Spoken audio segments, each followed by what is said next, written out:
Hi friends, అందరూ ఎలా ఉన్నారు? రామాపురం రాజుగారి ఇల్లు ఫైనల్ ఎపిసోడ్తో ఈరోజు మీ ముందుకు వచ్చేసాను. ఫైనల్ ఎపిసోడ్ డిస్క్రిప్షన్లో పార్ట్ 1, 2 లింక్స్ కూడా ఇచ్చాను. 3 కొత్తగా చూసే వాళ్ళకి ముందు 2 పార్ట్స్ చూస్తే కానీ అర్థం కాదు. ప్లీజ్ వాచ్ అండ్ సబ్స్క్రైబ్, ఒక లైక్ ఇవ్వండి. ఇక లేట్ చేయకుండా మన దెయ్యాల ప్రపంచంలోకి స్వాగతం. ఆ గేటు వద్ద నుంచుని లోపల వైపుకు చూసిన మార్తాండ షాక్ అయ్యి అలానే నుంచుని ఉండిపోయాడు. ఆ ప్యాలెస్ ఆవరణలో లోపల ఊరు ప్రజలు మొత్తం కూర్చుని ఉన్నారు. ఇప్పటి వరకు మార్తాండ కష్టపడి చేసిన పని మొత్తం గంగపాలయ్యేలా ఉంది అని అనుకుంటున్నాడు. ఆ గ్రామ ప్రజల్ని బయటికి తీసుకురావడానికి ఒక ఉపాయం ఆలోచించాడు. ఒక రాయి తీసుకుని లోపలికి విసిరాడు. కానీ ఎవరికీ ఏ చలనం లేదు. మళ్ళీ విసిరాడు. ఎవరూ దానికి స్పందించలేదు. గేట్ నుండి గట్టిగా కేకలు వేస్తూ శబ్దాలు చేశాడు. అది విన్నవాళ్ళు మార్తాండని చూశారు. ఊరు మొత్తం ఏకమయ్యి ఆ గేటు వైపుకు పరుగులు పెట్టింది. మార్తాండ ఎలా అయినా అందరినీ బయటికి రప్పించాలని, వేగంగా వాటి నుండి తప్పించుకోవాలని పరుగులు తీశాడు. ఊరు ప్రజలు మొత్తం మార్తాండ వెనక పడింది. వాళ్ళకి చేతిలో దొరికిన వాటితో మార్తాండ మీద దాడి చేస్తున్నారు. మార్తాండ రాళ్ళ దెబ్బలు తింటూ అలానే పరుగులు పెడుతున్నాడు. ఊరు మొత్తం తన వెనక తిప్పించుకుంటూ చేతిలో మంత్రించిన బూడిద పట్టుకుని ప్యాలెస్ వైపుకి పరుగులు తీస్తున్నాడు. ఇక గేటు ముందు ఉన్న బాకీ ముగిస్తే ఆ దెయ్యానికి ప్రజలకి మధ్య ఉన్న సంబంధం తొలగిపోతుందని వేగంగా గేటు వైపుకి పరుగులు తీస్తున్నాడు.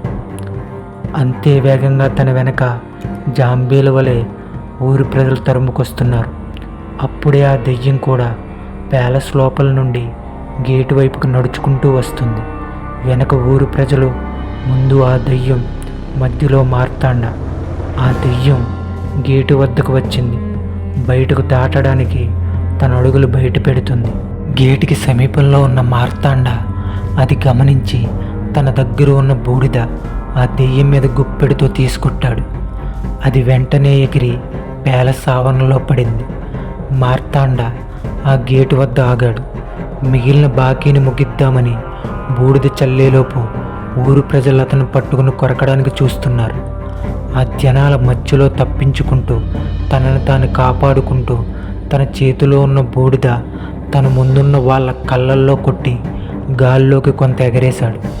ఆ ఆవరణ మొత్తం పొగ కమ్మినట్టయింది. ఎవరికీ ఏమీ కనిపించడం లేదు. ఈలోపు మార్తాండ ఆ గీతను మొత్తం పూర్తి చేశాడు.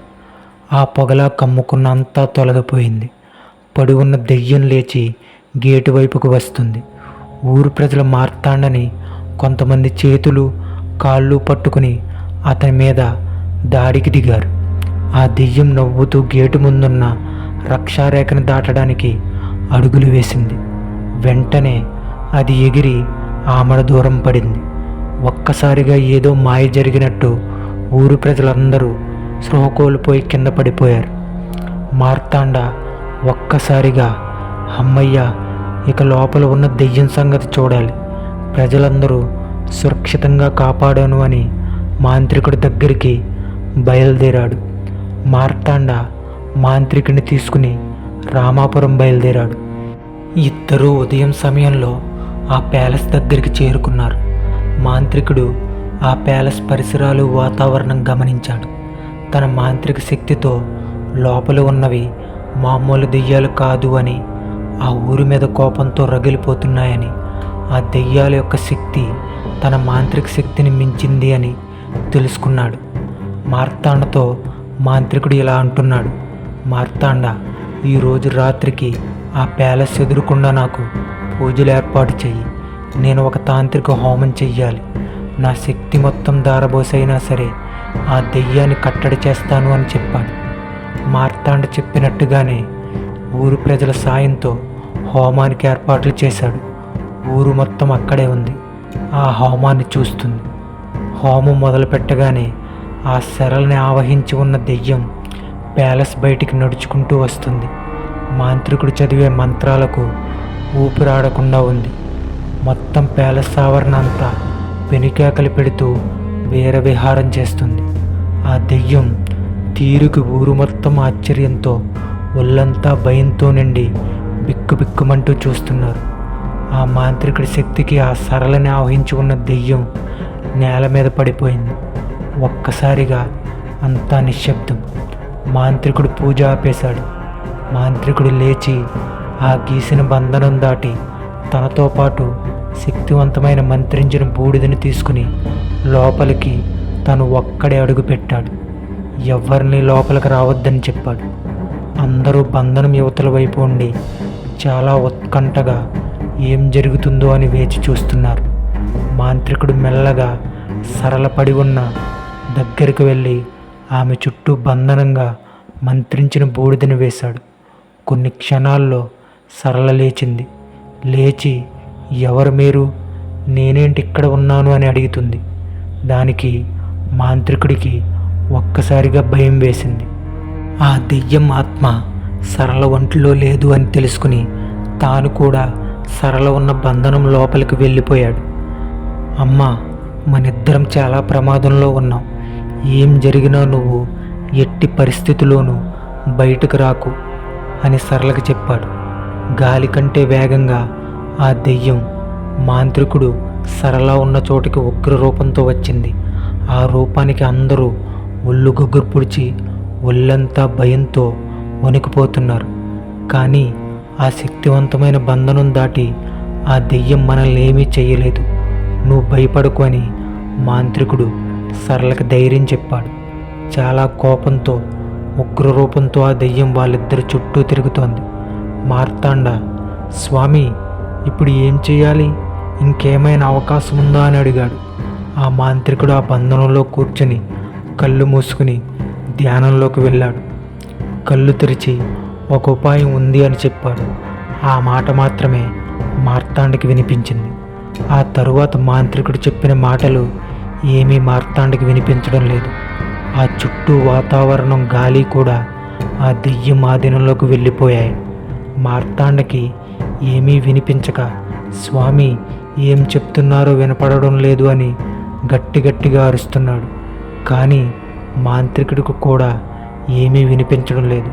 అప్పుడు మార్తాండ చేతులతో సైగ చేశాడు, ఏమీ వినిపించడం లేదు అని. మాంత్రికుడికి అప్పుడు అర్థమైంది ఆ దెయ్యం పని అని.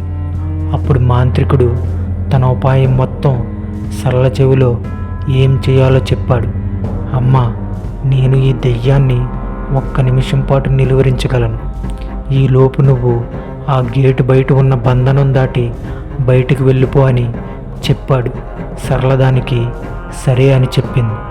మాంత్రికుడు తాను లోపలి గీసిన బంధనం దాటి బయటికి వచ్చాడు. వెంటనే ఆ దెయ్యం మాంత్రికుడి మీద దాడి చేయడానికి వచ్చింది. ఇద్దరూ హోరాహోరీగా పోట్లాడుకుంటున్నారు.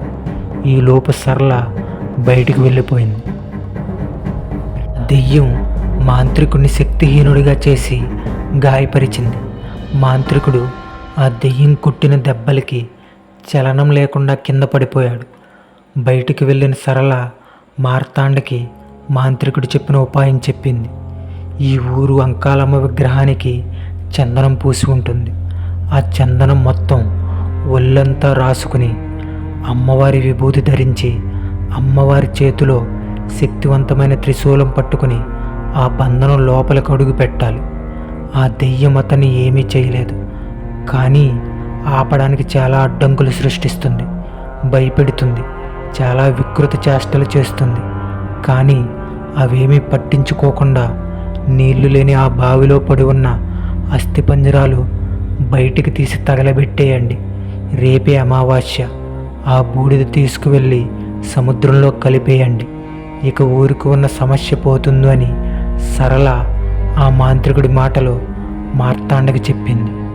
మార్తాండ మాంత్రికుడు చెప్పినట్టే అమ్మవారి చందనం పూసుకుని త్రిశూలం పట్టుకుని ఊరిని కాపాడడానికి అమ్మవారే కదిలి వచ్చిందా అన్నట్టుగా తయారై వచ్చాడు.